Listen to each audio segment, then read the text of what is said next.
Okay, here we go. This is skill one. This is prospecting. Okay. This is a very powerful segment, and I hope that you listen, and I hope that you'll be able to pick up some things on this because it helped me. It really helped me. See, when people look at network marketing, one of their biggest questions is, do I know anybody? They believe if they know a lot of people, they'll have a lot of success. And if they don't, they won't. That sounds logical, but it's not true. Not at all, not in the least bit. And as I mentioned in the chat, back when I said that there are three kinds of people in network marketing: posers, amateurs, and professionals. When it comes to finding prospects, the posers make a mental list, okay, of 3 or 4 people, maybe 5, and they hope that these people will join their business. And their entire future is based upon the response of those people. If they're lucky enough to get one of them, they can extend their career for a short period of time. They might even make another mental list of 3 or 4 people. Hopefully they'll eventually decide to stop being a poser and upgrade to an amateur. Okay, would it surprise you to know that approximately 80% of the people who join network marketing approach the task of building a business as a poser? And I pretty much can tell you that everybody in the Shining Store, 80% of the people over there are posers. That's why the business isn't growing.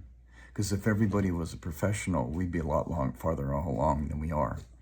There's mostly posers, there's a few amateurs, and very, very few professionals. Like me, I'm a professional. I don't consider myself a poser. I don't consider myself an amateur. I'm constantly adding people to my list. I'm constantly looking for more people. I don't stop. I don't stop at the 5 people that I know and hope they'll get in,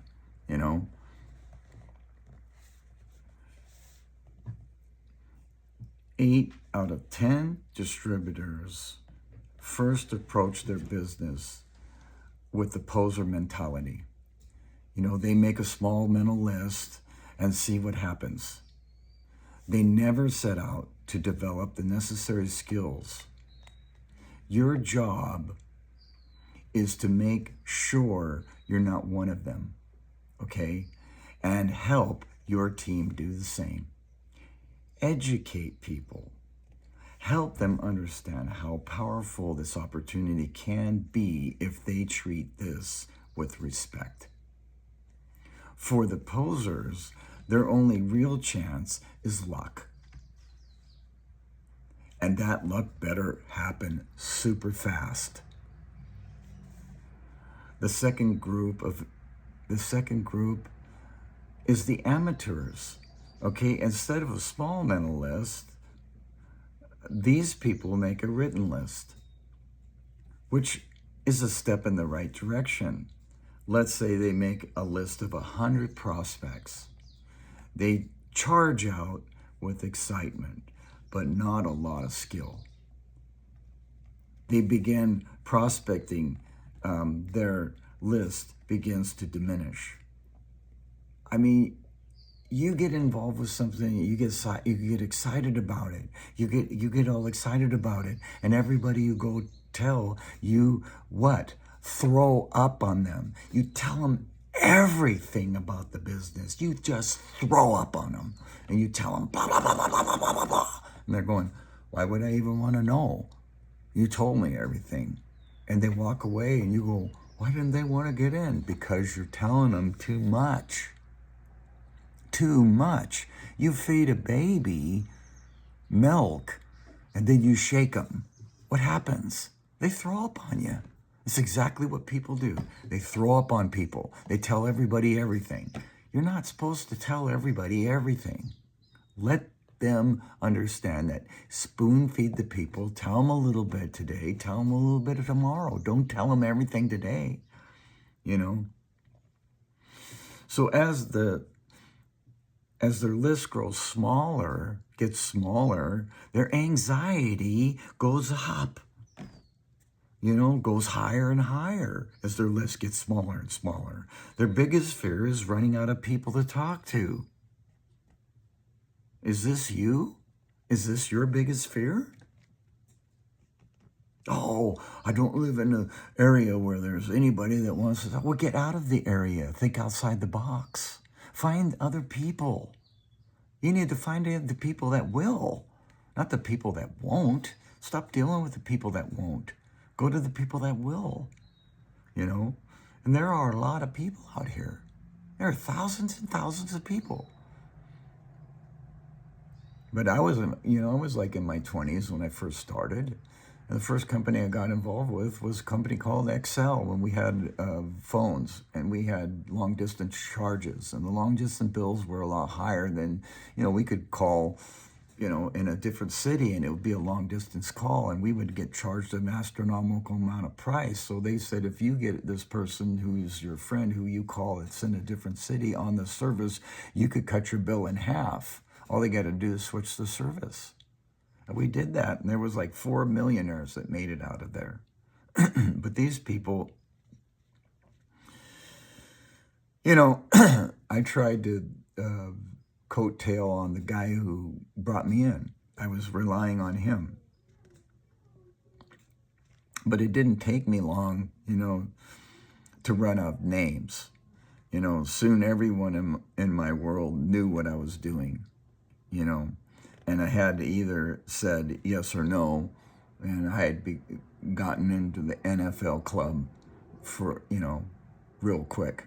I mean, and it was, a lot of people get scared. They're scared because they can't find anybody. I can't find anybody. I don't know where they're at, And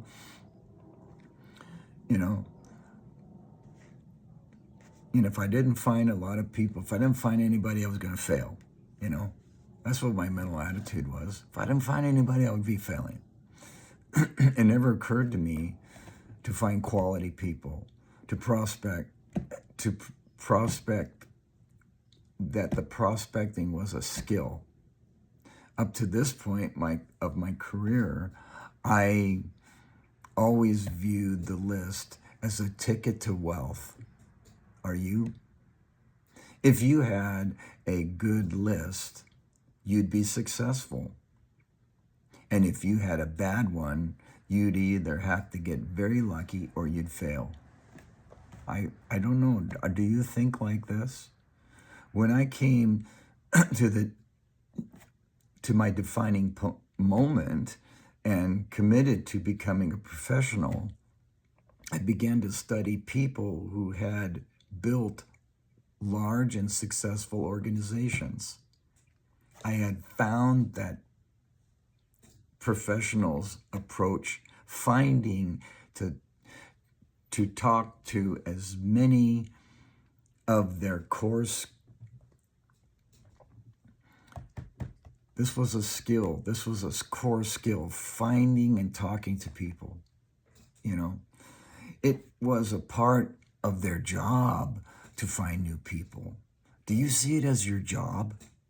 Your job is to find new people, because you're in the company that needs new people. And if you're not out there doing it, if everybody had the same attitude you did by not getting out there and doing it, what would Grace be like if nobody went out there and shared this opportunity and shared what this was all about? Do you think the company would grow? No, it wouldn't. The people that are professionals, they're not interested in luck. They're not worried about running out of people. They develop the skills to make sure that never happens. The professionals start with a written list. But you know what? They made focused commitment to never stop adding to the list. They created something called an active candidate list. And I'm going to show you how to do the same thing. Okay? One of the people who taught me to do this well was Harvey Mackay, author of the huge best-selling book, How to Swim with the Sharks Without Being Eaten Alive. Harvey is a good friend. He's also one of the best networkers in the world. I once asked him how he built a large and influential list of friends. He told me that at age 18, his father sat him down and said, Harvey, starting today and for the rest of your life, I want you to take every person you meet, get their contact information, and find a creative way to stay in contact. He's done that for over 60 years. And today his list of friends totals more than 12,000 people. And these aren't just social media friends. They are real friends. And I consider myself fortunate to be one of them. If you want to master this skill, follow these 4 simple steps. 1, make your list as comprehensive as possible. Include every person you can think of. Every person. It doesn't matter if you think they're a prospect or not. Your database will be one of your most important assets. Everyone goes on your list. Everyone. If they're negative, put them on your list. If you hate them, put them on your list. If they are your best friend, put them on your list. If they said, I'll never be involved in a network marketing company, put them on your list. If they're 98 years old, put them on your list. And if they're 18 years old, put them on your list. It's important to do this. Why? Because you need to empty your mind on paper. It will make more room for new contacts to find room in there.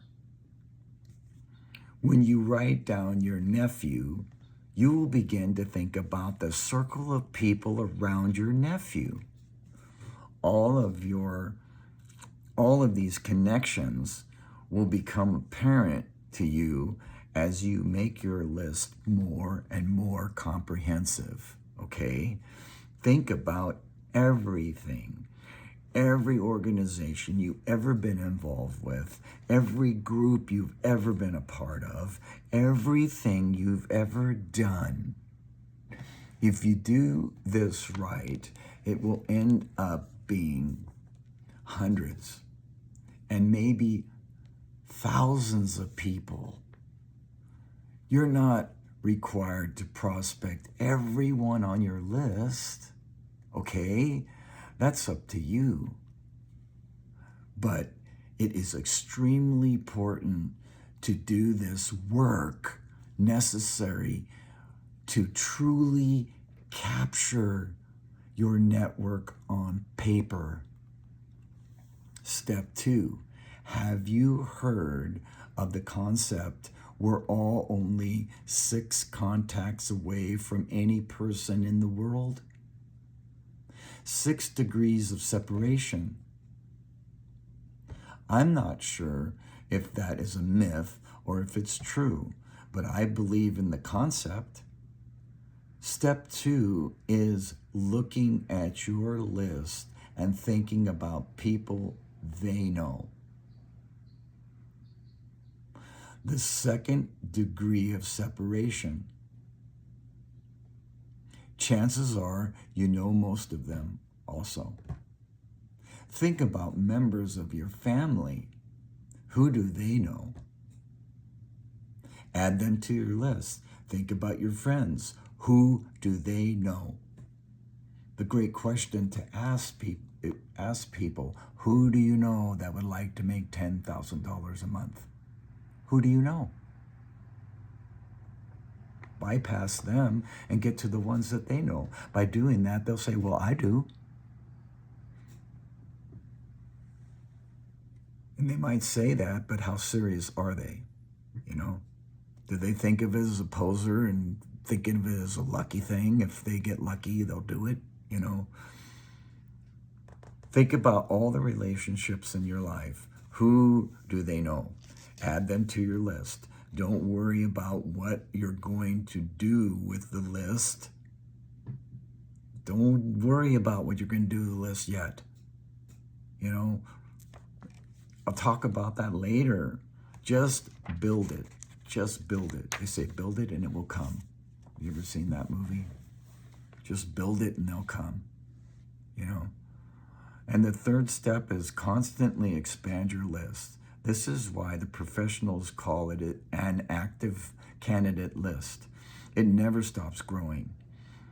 The pros have a goal to add 2 people to their list every single day. They may not prospect them, but as Harvey Mackay's father said, they go on your list. You should find a creative way to stay in touch. Harvey's book, Dig Your Well Before You're Thirsty, deals with this concept. If you think about this as a core skill, you'll realize it isn't very hard.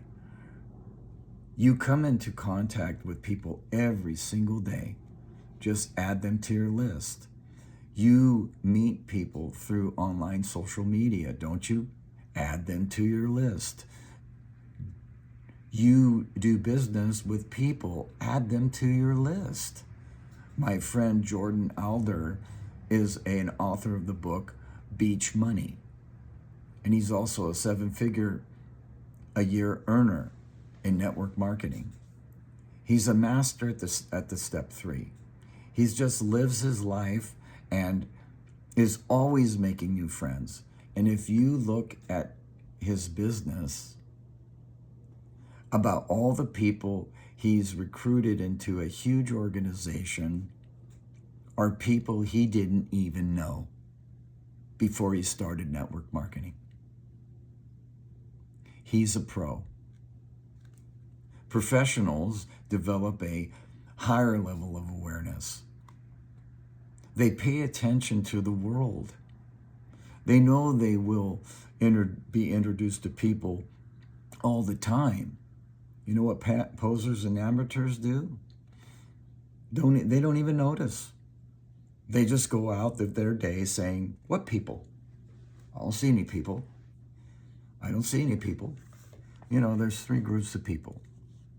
The people who make it happen, which are the pros. Those that watch things happen, those are the amateurs. And the people that say, what's happening, which are the posers. How hard would it be to raise your awareness and add 2 people to your list every single day? Think about it. If you did that 6 days a week, that was over 600 people a year. Do that for 5 years, and that's 3,000 people. Can you see why professionals don't worry about running out of people to talk to? Please understand, I'm not saying you should assault these people with your pitch. The moment you introduced, you know, you go in an elevator and there's 5 people in there. You're gonna turn around, you give them your pitch. No, it's not like that. Stop thinking like that. Some people in network marketing make that a mistake.